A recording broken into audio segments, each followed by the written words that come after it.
Bienvenidos a la semana 19 del curso de Psicología. Mi nombre es Elena González y vamos a resolver una serie de preguntas que se han tomado de las diferentes semanas para que ustedes puedan reafirmar y consolidar mejor todo lo que se ha aprendido.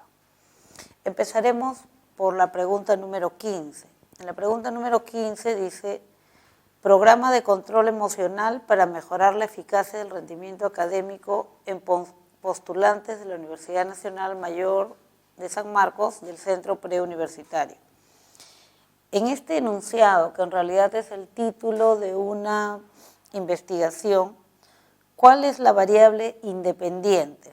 Entonces, nosotros lo que tendríamos que recordar es que la variable independiente es aquella situación que el experimentador maneja para provocar o para demostrar que existe otra variable que va a cambiar si yo incremento o disminuyo la magnitud de esta variable independiente.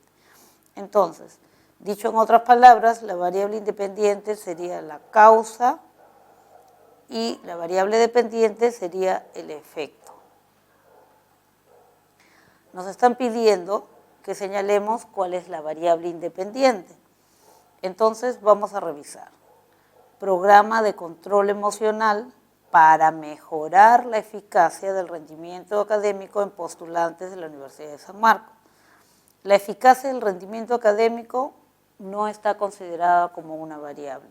El rendimiento académico vendría a ser el efecto, o sea, el rendimiento académico vendría a ser la variable dependiente, pero nosotros estamos buscando la variable independiente. Los postulantes a la Universidad de San Marcos viene a ser la población que se está estudiando, no es la variable independiente. El centro preuniversitario vendría a ser el lugar, no es tampoco la variable independiente. Y finalmente encontramos programa de control emocional.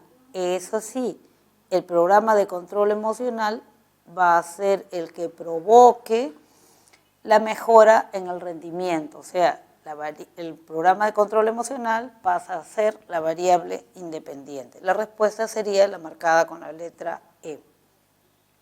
Continuemos con la siguiente pregunta. Dice: hace un mes Mariela sufrió un grave accidente de tránsito. Esta mañana le dieron de alta. Sin embargo, ella tiene muchas dificultades para mantenerse en pie, o sea, no puede estar parada, para hablar y para realizar movimientos con precisión y fuerza. Quiere decir que realiza movimientos, pero sus movimientos no son precisos, son imprecisos. Basándonos en estos síntomas, podríamos afirmar que su lesión ha comprometido, y ahí nos dan una serie de estructuras y órganos, ¿no? Entonces vamos a revisar otra vez los síntomas. Dice: dificultades para mantenerse en pie, para hablar y para realizar movimientos precisos y con fuerza. Si recordamos cuáles son las funciones de las diferentes estructuras, vamos a poder ubicarlo. Y encontramos en primer lugar, con la letra A, dice el cerebelo. Nos acordamos que el cerebelo es la estructura responsable de almacenar todas las secuencias de acciones para realizar una actividad. En este caso, la actividad es mantenerse en pie, hablar y realizar movimientos precisos. Aquí encontramos la respuesta muy rápido y era el indicado con la letra A. Ahora vamos a analizar la pregunta número 1. En la pregunta número 1 dice: Francisco es un niño que vive con sus padres y hermanos mayores. A él, su familia constantemente le inculca valores en su formación para que sea un buen ciudadano. Podríamos afirmar al respecto. Hay tres alternativas. 1, ¿la familia cumple un rol educativo? Sí, porque está diciéndome que le inculcan valores en su formación. Entonces, esta primera opción sí es correcta. Veamos la segunda. ¿Es un caso de resocialización? No es un caso de resocialización, porque la resocialización implica que el sujeto vuelve a aprender normas y reglas de comportamiento después que ya tenía unas. No es resocialización. Es una familia monoparental. El prefijo mono es uno. Parental viene de parientes. Entonces, ¿es una familia que tiene un solo padre o progenitor? No, porque me está mencionando que vive con sus padres y hermanos. Tampoco es correcta. Entonces, vemos que la única alternativa que cumple es, o que es correcta, es la primera. Buscamos la alternativa y en la letra D encontramos aquella que dice que solo la primera es la correcta y marcamos esa, la letra D. Vamos a la pregunta número 38. Dice, Luis es un estudiante de un centro preuniversitario que se ha propuesto estudiar con un horario todas las tardes. Sin embargo, varios días a la semana lo llama a su enamorada diciéndole que necesita verlo porque lo extraña mucho, petición a la cual Luis accede inmediatamente, dejando de lado sus horas de estudio programadas. Según Covey, Stephen Covey, acuérdense que nos habló de estilos del uso del tiempo, ¿no? La forma en que Luis distribuye su tiempo o usa su tiempo es, a ver, teníamos ahí un uso de tiempo moroso cuando dejaba para última hora las cosas importantes para su vida. Un tipo de uso de tiempo también exitoso o adecuado cuando planificaba sus horas de estudio y las cumplía. Teníamos también un estilo flojo u ocioso cuando planificaba cosas que eran irrelevantes para su vida. Y un estilo sumiso cuando las cosas importantes para otros eran su prioridad. En este caso, él está exhibiendo un estilo sumiso, porque dice que a pesar de que él ha programado su horario para estudiar, apenas lo llaman por teléfono, él se somete y es constante y es frecuente. Se somete, no es un caso excepcional, somete el uso de su tiempo a las conveniencias de la otra persona. Marcamos entonces la alternativa que lleva la letra A y que dice sumiso. Vamos a la pregunta número 16. Esta pregunta número 16 dice, Raúl llegó tarde a su centro laboral. Ante ello, su jefe, quien se dio cuenta de su tardanza, le increpó, manifestándole, tu impuntualidad es un mal ejemplo para el resto de los compañeros. Eres el peor trabajador que tengo. Él se limitó a inclinar la cabeza y no dijo nada. Desde ese día, Raúl ha empezado a hablar mal de su jefe, a pesar que cuando lo ve, lo saluda amablemente. El estilo de comunicación que está usando sería agresivo, no. Si fuera agresivo, lo hubiera insultado, lo hubiera gritado, hubiera mostrado su agresividad de una manera manifiesta, ¿no?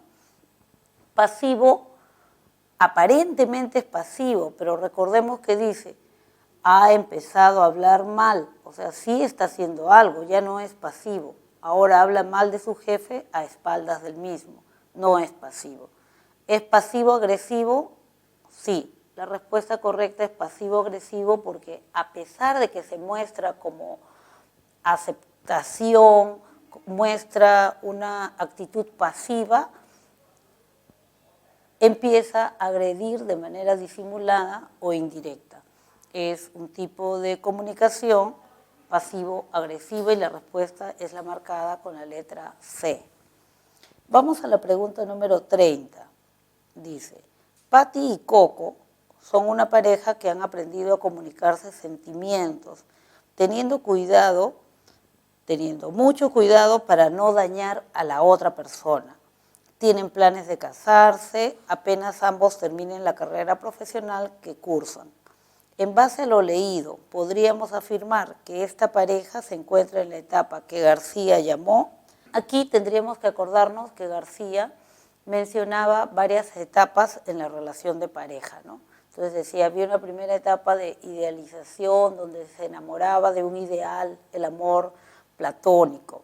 Había una segunda etapa en la cual ya habían manifestaciones de relación amical, especial, pero en grupo, ¿no es cierto? Salían los grupos de chicos con los grupos de chicas. Él le llamó heteronomía, ¿no? Y una tercera etapa de enamoramiento, en la cual se idealizaba a la pareja, se le ponía todas las virtudes que se había imaginado que debería tener una pareja y no se le veía ningún tipo de defecto. Y una cuarta etapa, denominada noviazgo, en la cual la persona como que ya dejaba de verla como un ideal, ponía los pies sobre la tierra y la podía ver más, entre comillas, humanizada. Y empezaban a hacer planes, su comunicación aumentaba y su frecuencia también. Entonces, si nos basamos en esta teoría, diríamos que la etapa en la cual se comunican sus sentimientos, buscan no dañar a la otra persona y han elaborado planes para casarse en un plazo determinado, corresponde a la etapa del noviazgo. Entonces, es la letra B. Veamos ahora la pregunta número 41. Dice, señale los enunciados donde se haga referencia a las sensaciones senestésicas. Acordémonos, sensaciones senestésicas son aquellas sensaciones que nos informan de presión, dolor y temperatura, pero en los órganos internos, en el estómago, en el intestino. Entonces, yo voy informándome, dándome cuenta que tengo un dolor, qué tipo de dolor, a qué altura, en qué órgano, ¿no? A través de este sentido denominado senestesia. Vamos a revisar las diferentes alternativas. Entonces, tenemos aquí, por ejemplo, dice hinchazón estomacal por gases. Claro, yo me informo de la distensión de mi estómago, eso sí es una senestesia. Dolor por una cachetada. En el caso del dolor por una cachetada, diríamos que no es algo ya que tiene que ver con el sentido del tacto, ¿no? Y no corresponde a una sensación de tipo senestésico. Esta no.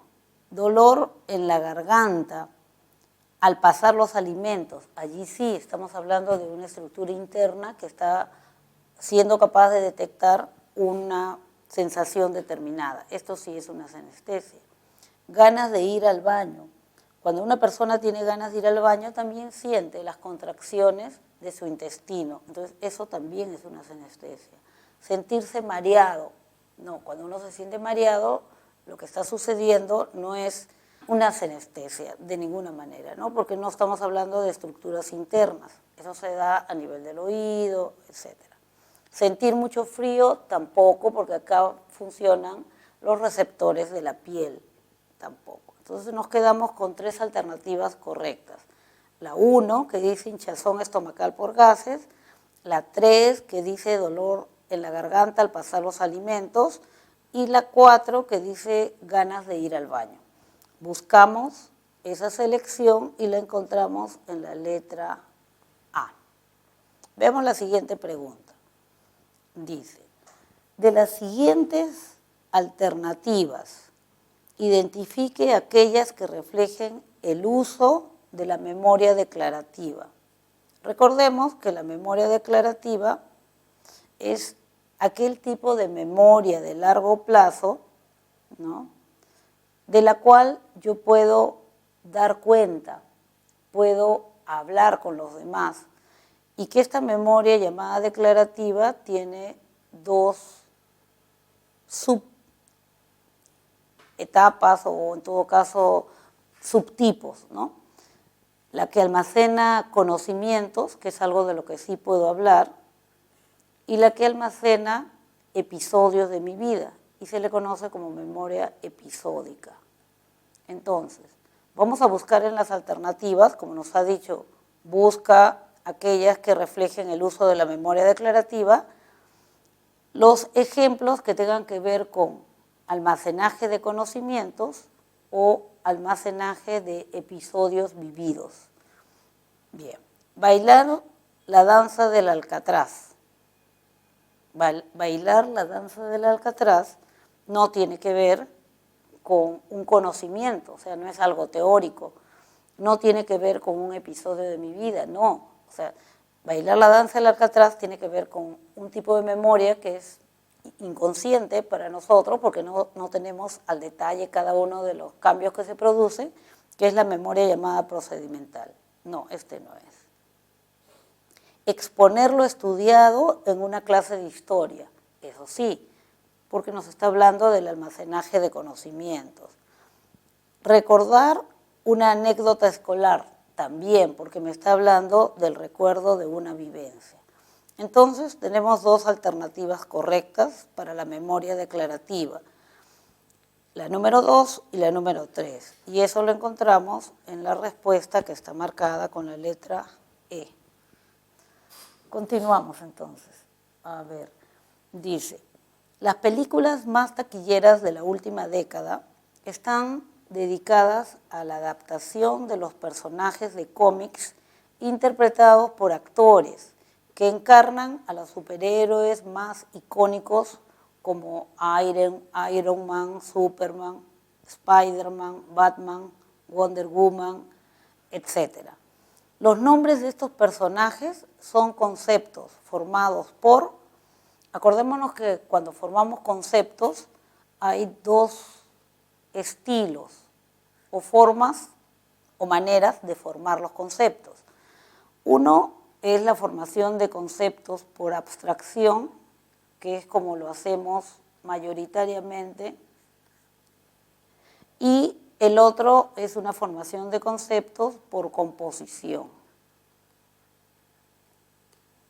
Ahora, la formación de conceptos por composición es cuando nosotros creamos un concepto uniendo características que en la vida real no se dan juntas.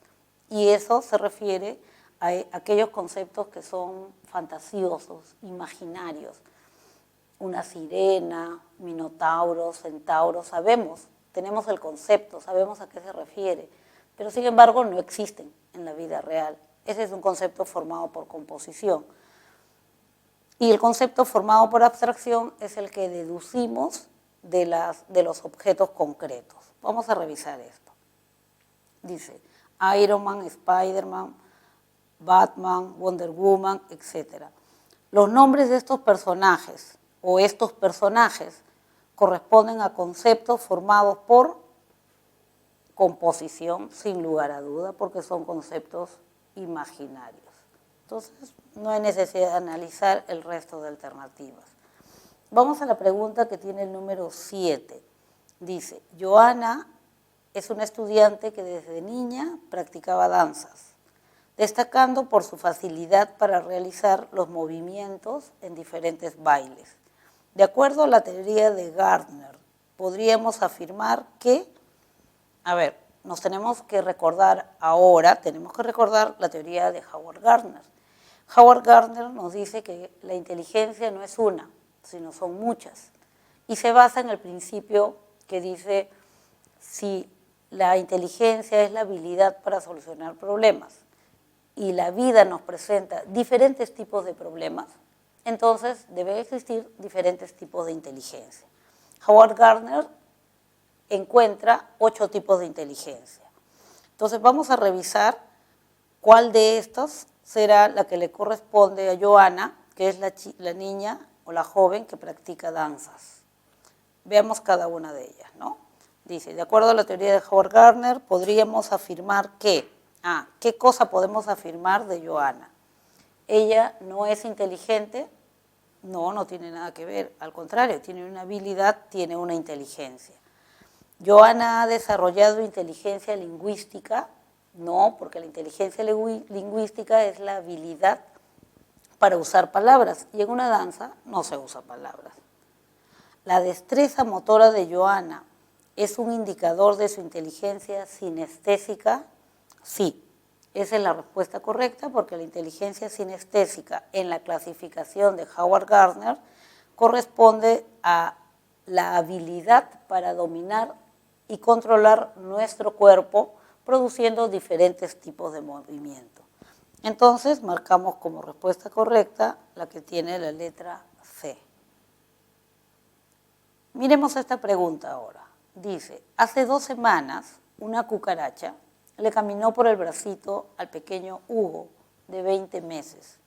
Todos los presentes armaron un escándalo, gritando, quítenle la cucaracha. Desde entonces, cada vez que escucha la palabra cucaracha, se acelera su ritmo cardíaco y empieza a llorar. El principio conductual que explica este aprendizaje es, cuando nos hablan de principio conductual, inmediatamente nosotros tenemos que actualizar esa carpetita en nuestra memoria de la teoría conductual del aprendizaje, que nos habla de reforzamiento, nos habla de condicionamiento en general. Entonces, ¿qué ha sucedido? Una cucaracha le caminó por el bracito al pequeño y todas las personas armaron un escándalo. El escándalo asustó al niño, pero el escándalo se produjo por la presencia del insecto. Entonces, lo que ha sucedido aquí es que él ha asociado el ruido escandaloso con la presencia de la cucaracha. El principio conductual que explica este tipo de aprendizaje es el llamado condicionamiento clásico o conocido como asociación de estímulos. Asoció ese estímulo incondicionado, el escándalo, el grito, con la presencia de la cucaracha y ahora le tiene miedo a la cucaracha, ¿no? Entonces, eso es condicionamiento clásico. Marcamos la letra B. Miremos la pregunta 19. Dice, en el primer día de clases de psicología, el profesor interroga a sus alumnos si han llevado el curso en la secundaria, preguntando al azar a algunos estudiantes respecto a lo que conocen acerca del curso. Ello le va a permitir graduar los conocimientos que brindará en clase en función a los conocimientos previos que tienen estos alumnos. El tipo de aprendizaje propiciado en este caso por el profesor es, fíjense, él ha buscado saber qué cosa es lo que tienen los alumnos en su memoria, en su cabecita, para activarlo y para que puedan atrapar el conocimiento nuevo. Y a esto sabemos que se le llama aprendizaje significativo. Al atraparlo le da un significado, le da un sentido. Entonces buscamos la respuesta y justo corresponde a la letra A. Aprendizaje significativo por recepción, como también se le conoce. Ya. Veamos esta pregunta ahora. Flor es una joven muy alegre, conversadora y activa en el salón de clases. Sin embargo, cierto día se le notó callada, muy reservada, lo cual sorprendió a muchos y preocupó a algunos compañeros de su clase.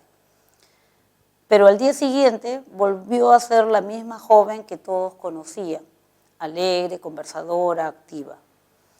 Esta manifestación de afectividad que tuvo ella aquel día lo podríamos identificar como un sentimiento, no, porque si fuera un sentimiento sería algo más duradero y más racional. Una pasión, no, porque una pasión es como una emoción demasiado fuerte y poderosa, ¿no? Estado de ánimo, sí, es simplemente un cambio en el estado de ánimo, es de pronto, estaba callada, reservada, no tenía ánimo, pero fue algo pasajero, es algo rápido que no tiene bien definida la causa, pero que sin embargo provoca esta fluctuación en la afectividad, ¿no? Entonces marcamos el que tiene la letra C. Veamos la siguiente. Dice ahora, Sandra tiene bajas calificaciones en el curso de matemáticas, básicamente por no presentar sus tareas y no tener su cuaderno al día. Su madre, al enterarse que podría repetir de año, busca la manera de que cumpla con sus tareas. Entonces le propone algo.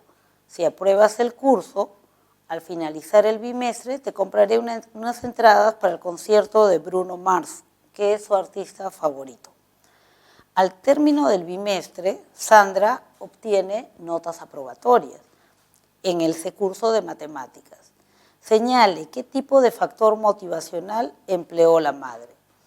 La madre utilizó para motivar a su hija un factor motivacional que incluía un premio ante una conducta determinada. Como le estamos reforzando una conducta, entonces el tipo de factor motivacional empleado por la madre ha sido el factor conductual. Y la respuesta es la que tiene la letra A. Analicemos esta pregunta. Dice, Anita estaba acostando sus muñecas en el sofá cuando apareció su hermana mayor, de 9 años. Tomó la muñeca, la tiró al suelo y se sentó en ese sitio del sillón. Al ver esto, Anita empezó a llorar desconsoladamente, gritando, «Eres mala, golpeaste a mi bebé. ¿Acaso crees que a ella no le duele?» De acuerdo a lo leído, ¿qué podríamos afirmar? A, Anita es una niña muy sensible. No es algo que podríamos afirmar necesariamente, la sensibilidad no tiene nada que ver con esto. La hermana no quiere a Anita, un juicio demasiado drástico para ser real. ¿Este es un ejemplo de reversibilidad? No, porque la reversibilidad es volver a su punto de origen, ¿no es cierto? Regresar. ¿Anita muestra pensamiento animista? Sí, porque hemos dicho que una de las características de este estadio de desarrollo es el pensamiento animista, y el pensamiento animista viene de ánima, alma, vida. La niña tiene un pensamiento animista que significa que le da vida a los demás. Es una característica del pensamiento egocéntrico, de la niñez temprana. Entonces, como ella tiene vida, todo tiene vida, por lo tanto su muñeca tiene vida. Y si la hermana la tira al suelo, está segura de que le está doliendo a la muñequita. Entonces la respuesta correcta es la marcada con la letra D. Veamos la siguiente. Un escolar refiere, hago bien mis tareas para que la profesora me califique con notas altas. El comportamiento de dicho escolar está guiado por un razonamiento moral denominado, acordémonos del razonamiento moral y recordemos que tiene 3 etapas, una etapa preconvencional, una etapa convencional y una etapa postconvencional. Entonces, en la etapa preconvencional, el argumento que da la persona para decir que algo es bueno o malo es la recompensa que puede recibir o el castigo que puede evitar. En la etapa convencional, el argumento está en función a hacer aquello que apruebe su grupo en el cual él se incluye. Y en la etapa postconvencional se usa como argumento un principio o un valor que la persona ha interiorizado. En este caso, el niño hace algo bien, dice, hago bien mis tareas para que me califiquen con notas altas. Está en función a la recompensa que va a recibir, su 20, su AD o su nota aprobatoria. Entonces, el niño se está moviendo o está razonando a un nivel preconvencional. Vamos a buscar la respuesta y está en la alternativa marcada con la letra B. Veamos esta pregunta. Dice, Romeo está bebiendo cada vez con más frecuencia. Está bebiendo licor cada vez con más frecuencia. Antes tomaba los fines de semana con sus amigos del barrio. Ahora toma 2 o 3 veces en día de trabajo. Al expresarle su preocupación, la esposa recibe la siguiente respuesta. Soy vendedor. Si no socializo con los compradores, no puedo cerrar mis ventas. Por eso tengo que tomar, ¿no? Acorde al enfoque psicodinámico. Nos acordamos que el enfoque psicodinámico se refiere al enfoque psicoanalista.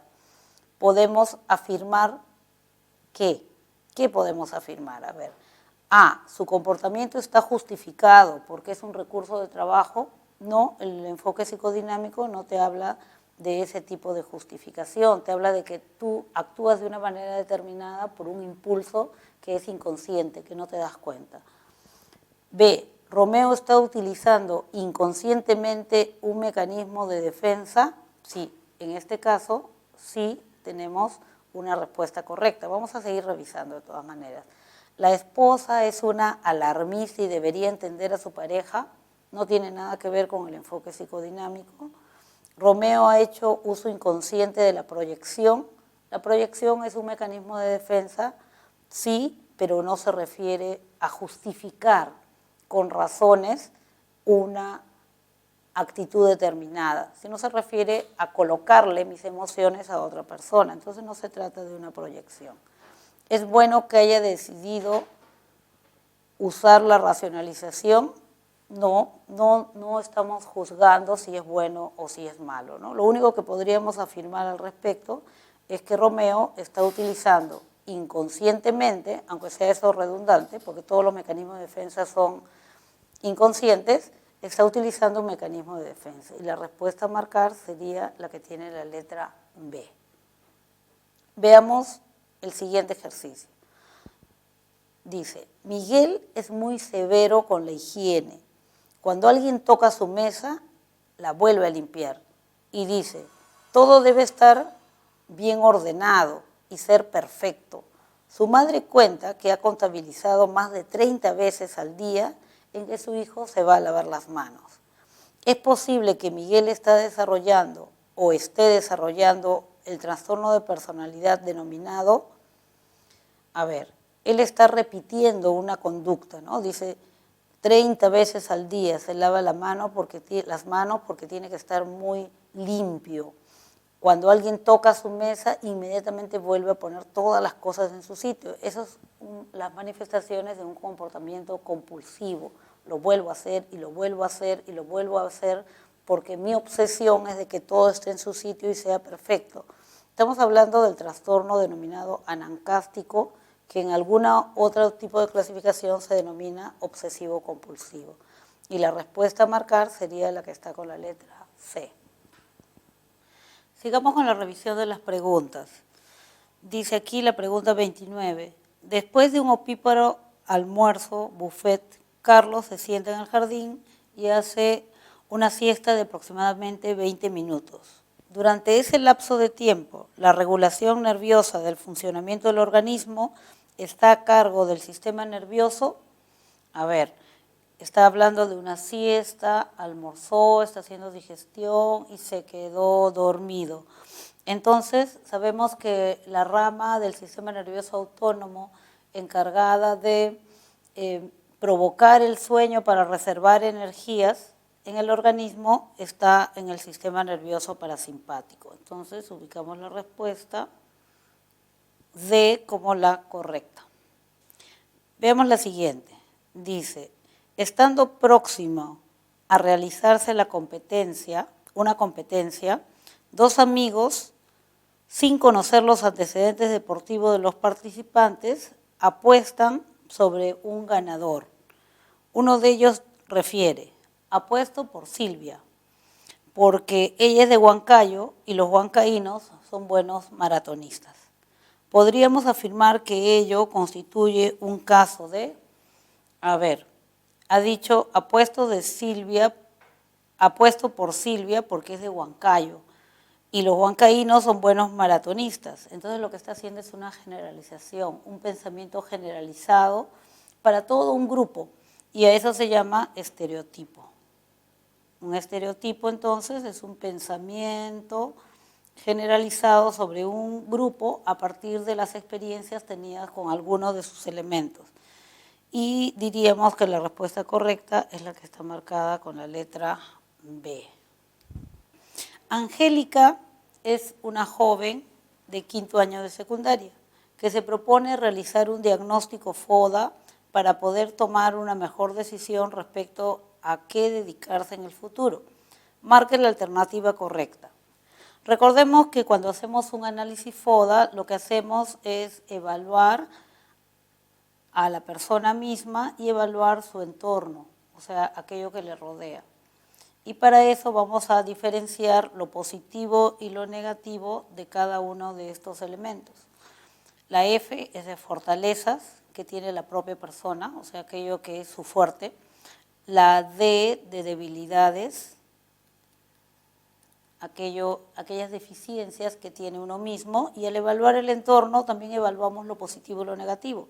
La O son las oportunidades que tu ambiente, tu entorno te ofrece, y la A es de las amenazas, aquello que puede ser negativo o que puede dañar tu proyecto de vida. Entonces tenemos fortalezas, oportunidades, debilidades y amenazas. Ya, dice que Angélica quiere hacer un análisis FODA y nos va a dar algunas propuestas para ver cuál es la verdadera o la que se ajusta al concepto. Dice, A, vivir en un barrio peligroso constituye una amenaza. Entonces nos fijamos en el cuadrito y vemos que sí, es algo negativo en el entorno. Entonces esta es una respuesta correcta. ¿Su impuntualidad es una amenaza? No, la impuntualidad sería una debilidad, porque es algo que está en él mismo. Esta no es una respuesta correcta. ¿Sus buenas notas en el colegio constituyen una oportunidad? No, las buenas notas más bien sería su fortaleza, porque es algo que depende de él. Tampoco es esta respuesta. ¿Una beca para sus estudios supone una fortaleza? No, tampoco. La beca es una oportunidad que le ofrece el entorno. ¿Su carácter sociable es una debilidad? De ninguna manera. El llevarse bien en las relaciones interpersonales más bien tendría que ser una fortaleza. Entonces, la única respuesta correcta es la que está marcada con la letra A, y esa es la respuesta correcta. Veamos la siguiente. Dice, Rubén y Marcia tuvieron fuertes problemas a causa de la infidelidad de él. A partir de entonces, la confianza se ha perdido. Sin embargo, viven en la misma casa, duermen en habitaciones separadas y hacen cada uno su propia vida. Estamos ante un caso de amor. Vamos a ubicarnos. Está pidiendo aquí que ubiquemos qué tipo de amor es. Entonces hemos visto que habían 3 factores importantes para hablar de amor, ¿no es cierto? Intimidad, pasión y compromiso. Y según eso, según faltara uno o 2 de estos factores, constituía o se formaba un tipo de amor determinado. En este caso hablamos de Rubén y Marcia, que no han perdido la confianza en ellos, entonces no hay intimidad. Cada uno duerme en una cama separada, con la justa se hablan y cada uno hace su propia vida, entonces tampoco hay pasión. Sin embargo, los dos permanecen juntos, solamente hay compromiso. Entonces, ese tipo de amor donde solamente hay un compromiso, no hay intimidad y no hay pasión, se denomina amor vacío.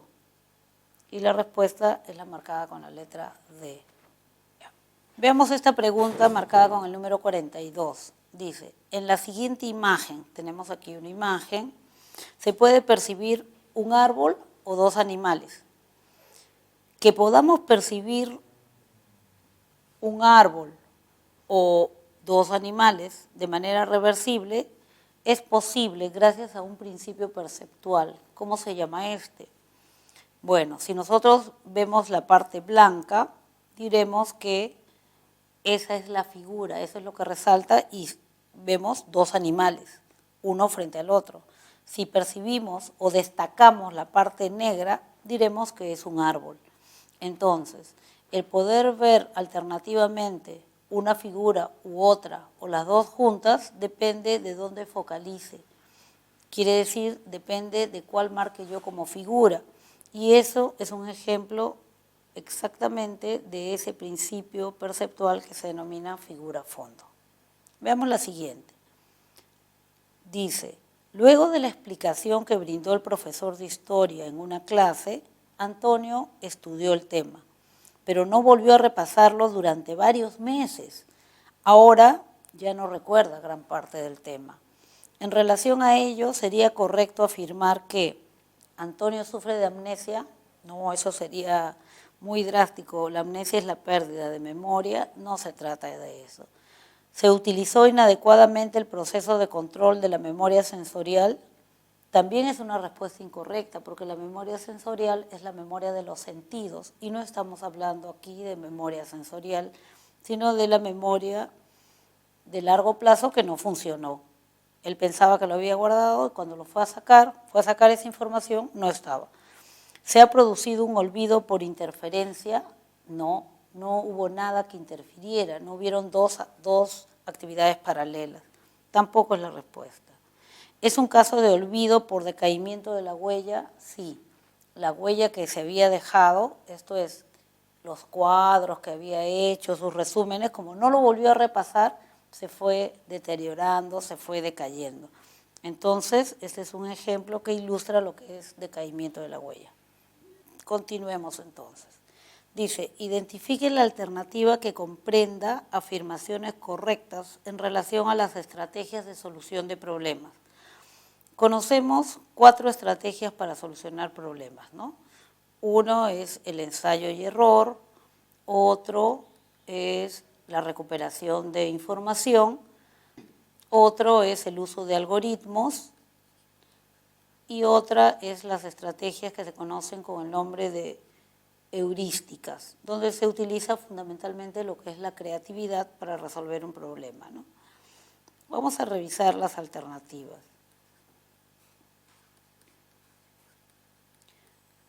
A ver, dice,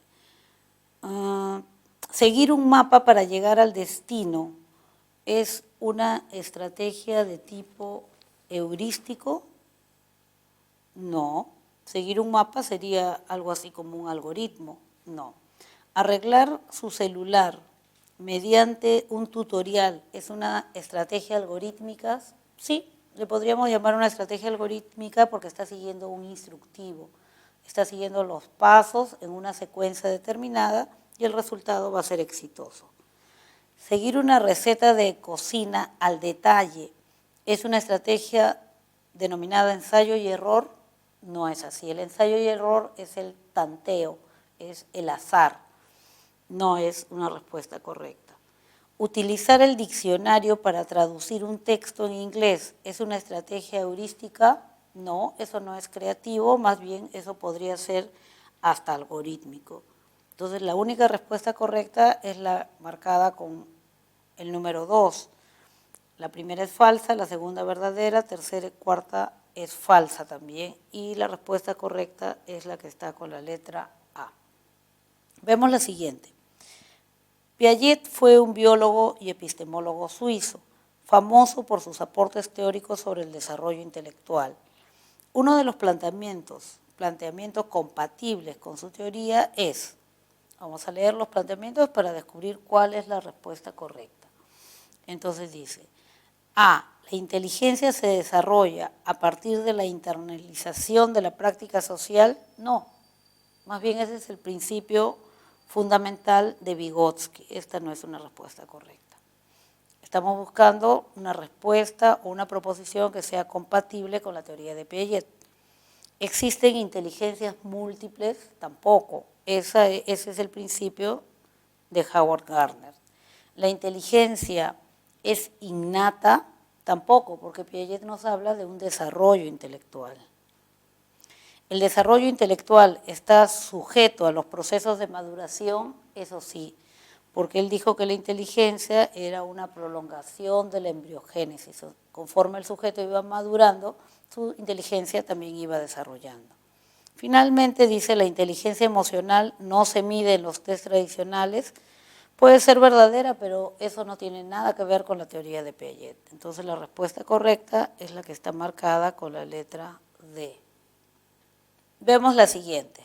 Dice, Pamela, de 8 años de edad, vivió 5 meses en la casa de la abuelita. Allí aprendió a recoger sus platos luego de comer y llevarlos al caño de la cocina. La abuelita la halagaba mucho por hacerlo y ocasionalmente le compraba golosinas, por ser educada. Del relato anterior podemos inferir que se trata de un caso de imitación diferida. No, porque la niña no ha imitado a nadie. De condicionamiento clásico, tampoco, porque no se ha producido una asociación de estímulos.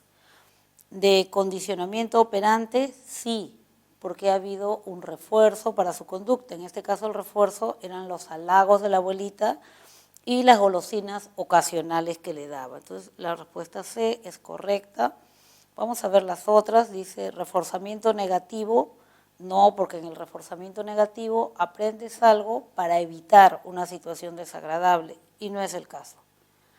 Asociación de estímulos tampoco, porque asociación de estímulos es el condicionamiento clásico que ya habíamos descartado. La respuesta correcta es la que está marcada con la letra C. La que continúa dice, últimamente Pedrito, un niño de 3 años, ha empezado a decir palabras inadecuadas para un niño tan pequeño. La maestra cita a los padres y nota que ellos usan el mismo lenguaje que está usando su niño. Es muy probable que Pedrito haya aprendido ello por el tipo de aprendizaje llamado, el niño está imitando un vocabulario. Entonces eso se le denomina aprendizaje observacional, que también recibe el nombre de aprendizaje imitativo y también recibe el nombre de aprendizaje vicario. Vamos a tratar de ubicar la respuesta. Procesamiento de información, no. Descubrimiento, tampoco. Condicionamiento operante, tampoco. Aprendizaje vicario es lo que habíamos señalado y la respuesta correcta es la que tiene la letra B. Ahora realicemos esta pregunta. Dice, Andrea es una joven universitaria de la carrera de biología. Ella tiende a relacionarse con todos los integrantes de su base debido a su carisma.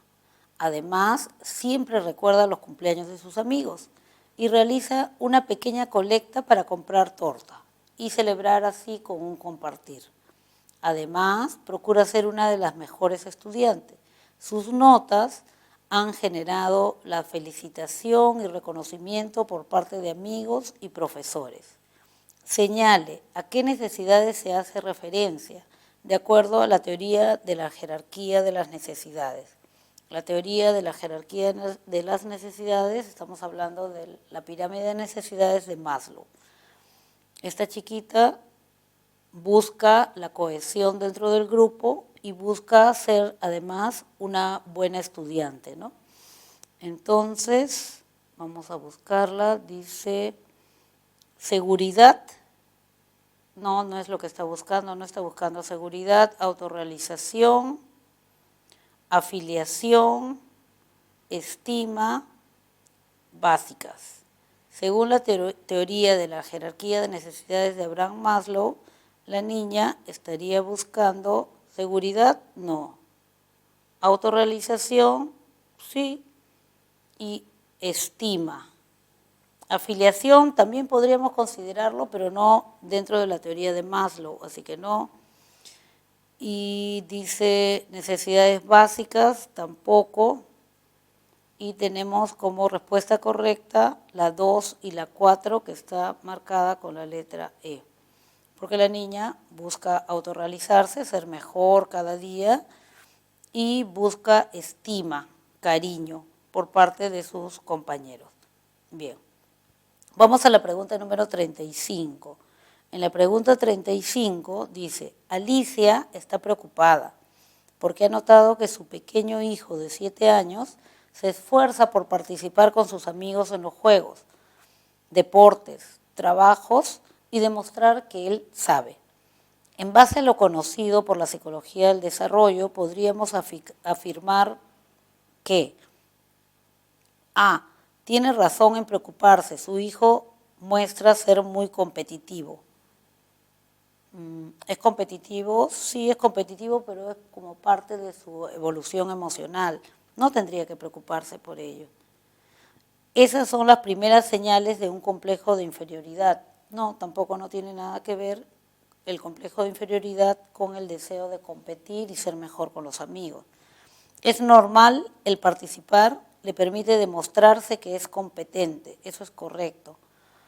El niño al participar tiene 7 años además y según Erikson está justamente atravesando por el conflicto laboriosidad versus inferioridad. O sea, laboriosidad se refiere a que es un niño empeñoso, que se esfuerza, que quiere saberse competente, peleando, entre comillas, por no ser inferior a los demás. La respuesta correcta entonces sería la que está marcada con la letra C. Veamos ahora estas preguntas que tienen que ver con desarrollo también. Una de ellas dice, ¿es correcto decir en relación al conflicto generatividad versus estancamiento? Inmediatamente nos acordaríamos, generatividad versus estancamiento es el conflicto que se produce en la adultez intermedia. Vamos a ver qué nos dice.